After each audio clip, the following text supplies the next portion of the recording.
Good evening, sir. My name is Pilita Galido Jedi from Surigao State College of Technology. I am taking up Bachelor of Elementary Education. So I am here now because I am conducting an interview about our subject and technology. So, can we start? Yes, sure. Okay. Will you please introduce yourself? Okay, so thank you, Miss Hedy. No, actually, I just want to say good evening to all of us. So, before I'm going to introduce myself, I just want to say thank you for this wonderful interview. No, it is very, very, what you call this? On the spot no interview. So, so So, sige, we start. So, actually, I am Mervin Capistrano Calip from Tayaga, Clavers, Surigao del Norte. I currently teaching at Taganito National High School, Teacher 1, and I completed my bachelor degree or Bachelor of Secondary Education, major in Filipino at Surigao State College of Technology last May 31, 2018. I currently also taking my masteral degree or Master of Arts in Education, major in Filipino at the same institution. So I can say that I choose this profession because I am very so fun and I am so very happy with to teach with my students. So I feel a lot of joy and fulfillment of joy that can surpass the challenges that came my way during my teaching. So I've been teaching for 3 years at a different institution. After the graduation, I served as a senior high school at STI College Surigao. Then after that, I transferred to Surigao State College of Technology, Surigao City, for 1 year last 2019. Then 2019 to 2020 at Surigao State College of Technology, Claver Campus. Then I've been so blessed because now I am from a DepEd family. I am currently teaching at Department of Education. So I think that will be all. Okay, sir. Thank you very much, sir. So, I have Thank you. also question, sir. What subject do you teach in Taganito National High School for now?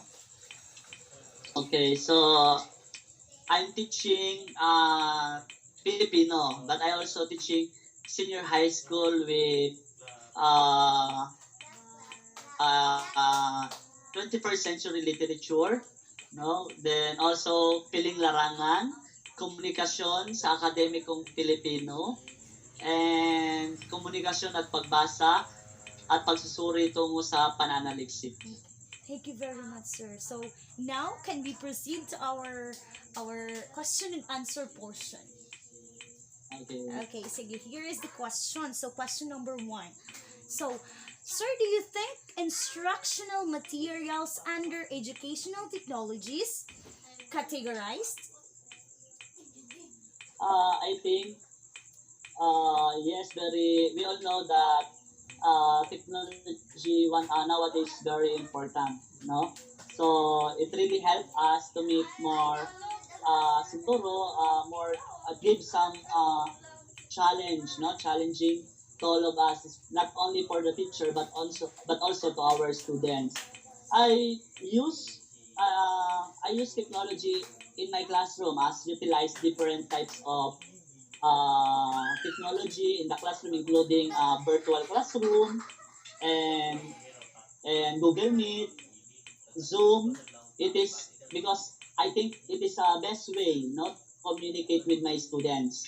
So including because of technology, it creates some learners who are actively very engaged the learning objectives. So and also for me, no, because for me classroom or school plus technology is equal for efficiency, no, because one of the biggest advantage of technology is the ability for students to learn at their own pace. No, siguro some of our students will adjust to learn new learning method and applying technology because some of them are they don't have background, no, especially because now because in our situation they cannot conduct orientation or even training on how to use properly technology properly, I mean, no. So we all know that the old teaching compared from the present teaching or the blended learning and or online learning, it is uh very adjustmentable to all of us, no, because but I just want to say I don't want to say, I mean, not pencil and paper methods of learning are not needed. Also, we also need that, especially for those students they cannot, I mean, they cannot afford or they cannot connect or they can connect to connectivity with the internet, especially of learning the remote area because it is very because of law of very mahina yung signal, no? So, but I just want to say that technology, it is introduced a lot of opportunities and great tools to help students learn more efficiency. Thank you. Okay, sir. Here is our question number 2. In your class, how technology used effectively in teaching learning process? Okay. For me, in my class, I use technology in an effective way because before I'm going to answer that question, no, I just give some rationale or background regarding for that question. We all know that technologies nowadays is one of the most important, no. So we can, because of just like what I said, that because of technology, because of social media, online platforms, we can easily communicate to each other. We can easily to communicate to one another, no. So in that way, we use a different online platforms in order to have an effective teaching learning process. Not only to have an effective, but also to to come up and to guide our students, no, nowadays in our scenario, which is still fighting, no, in COVID-19, no. So I hope na soon, very soon, na mawala na si COVID-19. So uh, technology also that really help us to make more fun and more engaging, no, to our learners. And also because of integration of technology, it is utilizing using different types of technology that in our classroom. Yes, so including in a virtual classroom, it creates learners who are very active, no, actively engaged with the learning objectives. Because some of our students very eager or very active, even in the world of social media, in the world of online platforms, no. Most of our students, or likely few of our students, they are very active gihapon, no, active pa rin na mga estudyante. Yes, sir. So the implementation of technology also creates a pathway for a differentiated instruction to meet the unique needs of students as unique needs the students as individual learners within a broader classroom, because it gives some maybe struggles or challenging, no, but not for the teacher only, but also it is very challenge to our students, Yes, sir. you know. So but technology, it is very active engagement, no. It is a key or a part of any lesson plan or any discussion during in my class. We have, no, very interactive class because of technology. The same with the old one, the traditional classroom. But I think it is more convenient, not all of us, especially we can hold our time in on how we're going to manage our time, no? So it is very very effective, no, because it gives some engaging also to our students because it is very interactive. So I think that's all. Okay, thank you, sir. So here is my last question. Question number 3. Sir, can you please describe me how teaching practices employed in your class and how did you expand students' acquisition of 21st century skills? Okay, so thank you for that question, Mr. Dino. So let's start with my class. I conduct orientation, no, during the first day of class, which is using different online platforms. I must use a Google Meet or Zoom meeting or any social media that we can communicate to each other and to my students because I just want to ask them if they are availability of gadgets, especially for those students they cannot afford to buy a new one, no, a new gadget. I mean laptops, just like that. So if the majority is to have gadgets, so maybe I can conduct a through online, no, through online our in our class, no. So because we all know in our situation during pandemic, no, because we're still fighting COVID-19, no. So technology is very useful, no, in our situation because technology also is very uh, it is very common to us, no? Even in other country, not only in our country, in the Philippines, but also international, they use technology in their lesson or how we're going to discuss their topic, no? Not only for our students to make their very challenging or struggles, no, but also I encourage them that you make something new or to do something new that very if you want to learn, no, because I think sa isang kasabihan na kung gusto ay maraming paraan, no, Yes, sir. ay ilang taong nagsisikap at may pangarap may mararating sa buhay. Yes, sir. So that's why they look forward for to having time on their time also, no, on their devices to explore and learn things through websites, videos, apps, and any games or any uh, sites that can help them to learn something new, no, because students can learn and have fun at the same time, which help them stay engaged with the different materials. So there is a common misconception of the integration of technology in the classroom.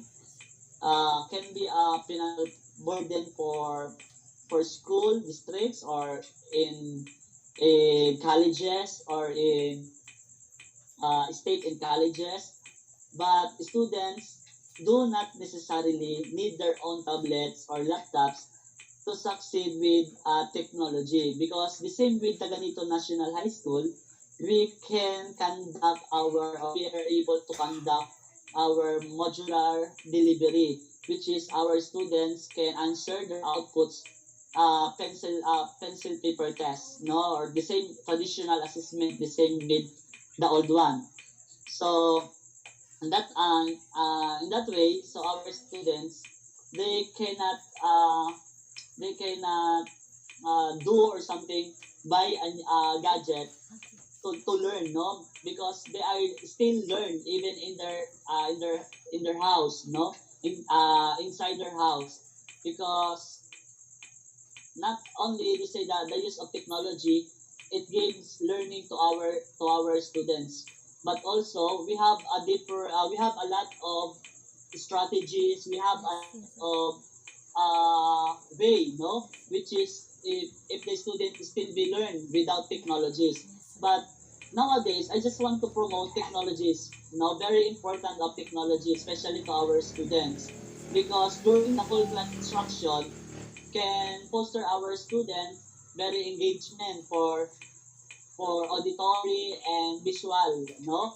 But it is very simple to integrate technologies just like for PowerPoint, games, internet, homework assignment. The same with I when the time that I I've been teaching at Surigao State College of Technology. So you also Miss Hedy is one of my students, no? So I can in that time I apply different strategy. She's using a Google form to answer your assessment. Or I give it using Messenger, no? Then it is very easy to you to respond because it is not it is isn't need to very faster connectivity, but it is a way if you are willing to answer, you can answer it in your sa, sa gusto mong oras, no, in your managing time. So grading in our grading system, no, in our even in grading system can be different, no, because uh, difference maker in our students because some of our students they are good in terms of technology, but some are not, no, some are not good in technology, especially if teacher okay make a video or make a blog, no, so it is very sad then to our some of our students now they are not good, no, in terms of technology, but we can adapt, no, we need to adapt the changes, we need to adapt the importance of technology in our life nowadays, no, it is very important. So maybe here are the various benefits and effects, no, when technology is used for educational, no, or educational instruction rather. And some may not review that, not all, no, but some are yes, are viewing with using technology. Am I right? Yes, sir. No? Yes. Some of them always because okay, magklaklase ako gamit ang ganito. So hindi pa nagsisimula, most of them very arguing to a lot of arguments, no? Sir, walang signal. Sir, we don't have any wala kaming pera, sir. Wala kaming ganito, walang ganyan. So, but we cannot force, no? We cannot force them na, di na ma-force na, ay, sige, pag wala kang pang internet, bagsak ka na, no? We cannot say that.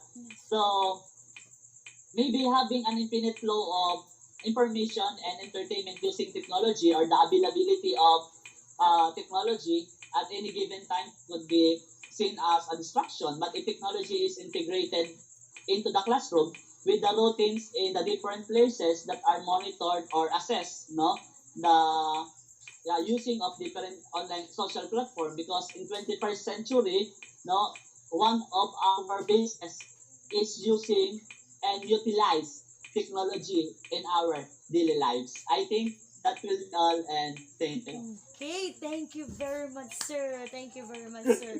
So that would be all for tonight, and I am much very thankful because you give me time. Even it is already 11 p.m. I think, but thank you very much, sir, for this. I am very much grateful and very much thankful because you give me time for this, for my project. Thank you very much, sir. Okay, so also thank you so much. And also I just want to say na syempre, you're one of my favorite students also. That's why I made some efforts, no, para makatulong sa inyo. So, maraming salamat sa pag-interview. I hope it gives some lessons or idea, no, which is why technology is very important in 21st century. No, so thank you so much. So that would be all, sir. Thank you very much. Thank Good you. night. Good night.